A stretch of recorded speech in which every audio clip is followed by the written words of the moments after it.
Toyota went from a boring Prius builder to one of the biggest leaders in the automotive industry when it comes to sports cars in just a matter of a few years. And one of the cars that came out of this renaissance was the GR Corolla. But my real excitement was for the aftermarket. What could you do with this tiny little 3-cylinder turbo? Well, the guys over at Offline Performance in Des Moines, Iowa have figured it out. So does the GR Corolla deliver as a fun, modified hot hatch, even with 1 cylinder down to its competitors? Let's talk about it.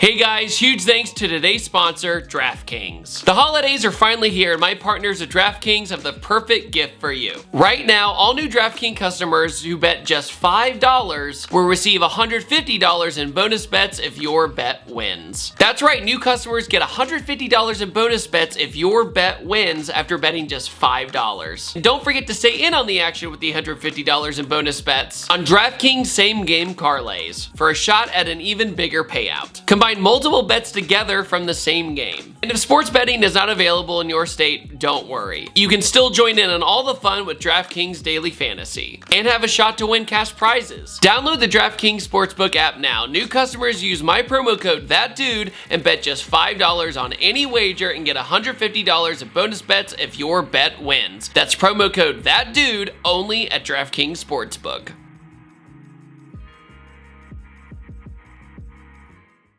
You know, when I jumped into this today, the first thought I had was, back in the day, if you had a Mazda Speed 3, Focus ST, or pretty much any hot hatch, if you will, having 350 horsepower was pretty awesome. But that was usually with 4 cylinders. This is with only 3.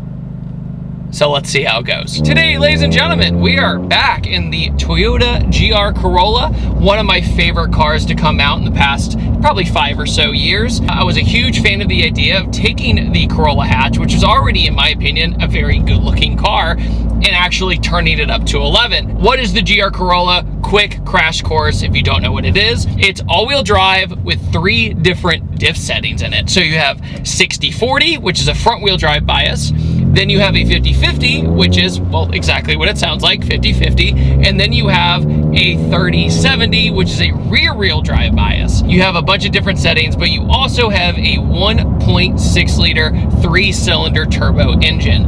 A 1.6 liter engine. We're making this much power stock with only 1.6 liters and 3 cylinders. Now, the potential of this motor was kind of found, especially down under, with the GR Yaris, which I would call it the sister car of this. It's a smaller version, it's very similar. It was made a little bit before this car, but the GR Corolla in many ways is kind of the updated version of that car, in my opinion. But this was also brought to the United States. The Yaris is only in Europe and some other places. What's really great about these cars is all of them are only in manual, they're made for enthusiasts, and if you like hot hatches, you're probably gonna like the GR Corolla when it's bone stock.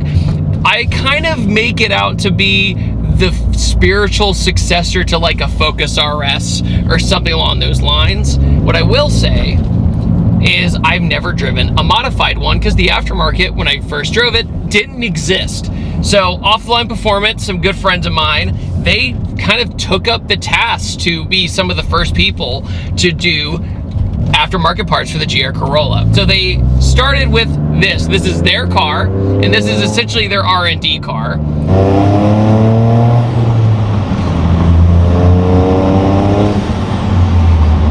With their R&D, they made 350 horsepower to the wheels and 350 foot-pounds of torque. Perfectly even. Now, the other thing that I noticed right off the rip is that I've never been in a GR Corolla that has an exhaust on it. It actually has a sound. You can actually hear the engine, because these cars, when they're factory, they are quiet, like super quiet. There's not a lot of noise. So first thing is they did intercooler piping, a catted down pipe, the exhaust, but it looks fantastic because it's still the tri-exhaust, the triple exhaust that a lot of people, when they saw the first time, they called it the USB-C exhaust because the center looked like the shape of a USB-C. But having the triple exhaust, Toyota explained, was that's how they were able to get the horsepower out of 3-cylinder engine. If you give it a little bit, now it feels like a hot hatch, right?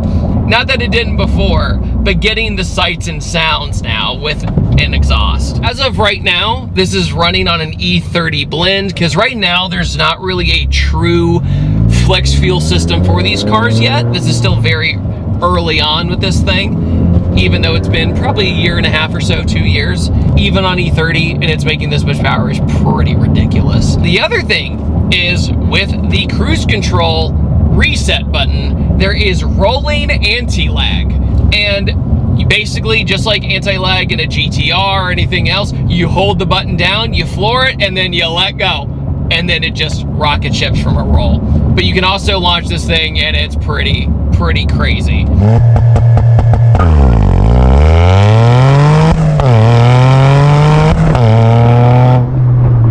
Now, if you open up this engine, it's a beefy engine block. It looks like a sleeved block. It's insane. So the power potential was always there. You just feel that the torque has really picked up.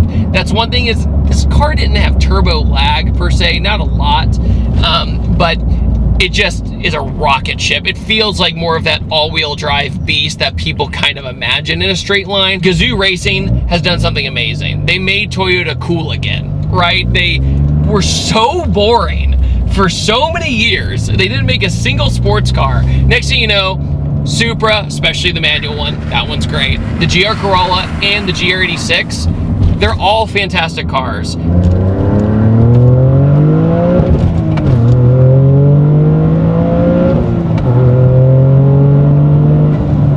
Yeah, so smooth. Now there is apparently no lift shift, but I have not dabbled with that yet.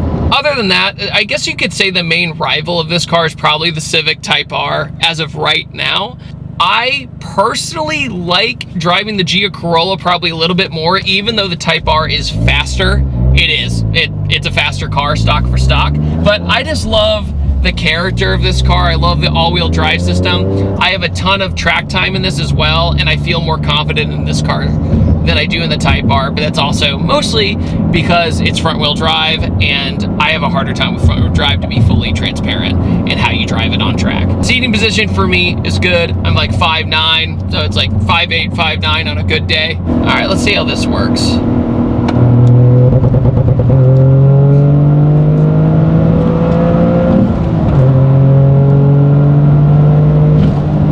Pretty good. Very user-friendly. I only asked Justin, who owns the car and one of the founders of Off the Line, how to do the anti-lag once. A lot of the times with some of these tuner cars with aftermarket anti-lag, you have to be like, wait, so what do I do again? Now this is, I hold it down and it does the thing. Yeah, dude. This thing takes off. That is awesome. That is truly awesome. Wonder what happens if I do the 70-30. All right, I'm gonna do 70-30, but with the rolling anti-lag. So let's see what happens.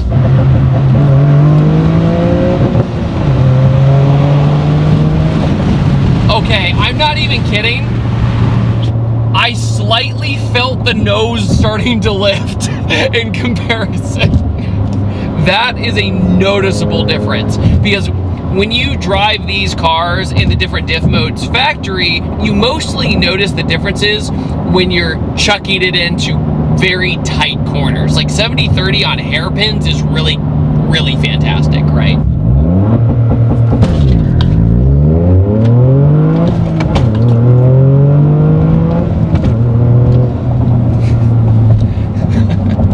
It's awesome. Well, it launches.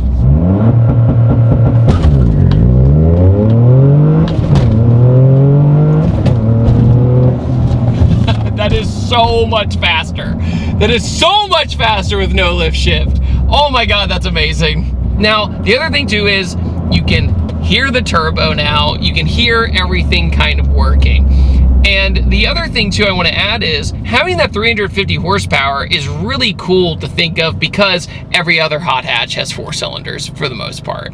So going down one, having a more unique engine in the industry, there's no other engine like this in the entire industry right now in the performance market.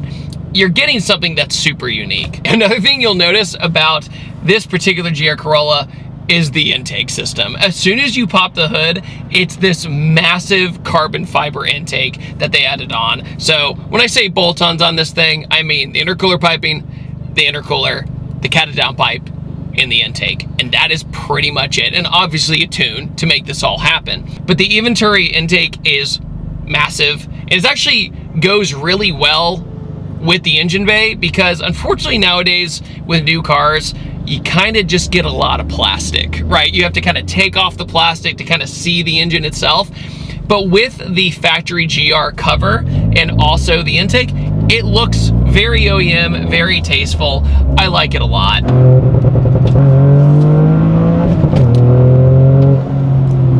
Wow, that really adds to the experience. Like, that is even more thrilling. And you really do feel the power difference when you're not getting these long pauses in between gears. All right, full bolt-on, GR Corolla. What did I think of it? Do it. It's awesome. I really like it. If you have a GR Corolla, this feels very safe. It feels very great. I love it. Huge thanks to Offline Performance for letting me drive this thing. And as always, let me know what you guys think in the comment section below. Goodbye.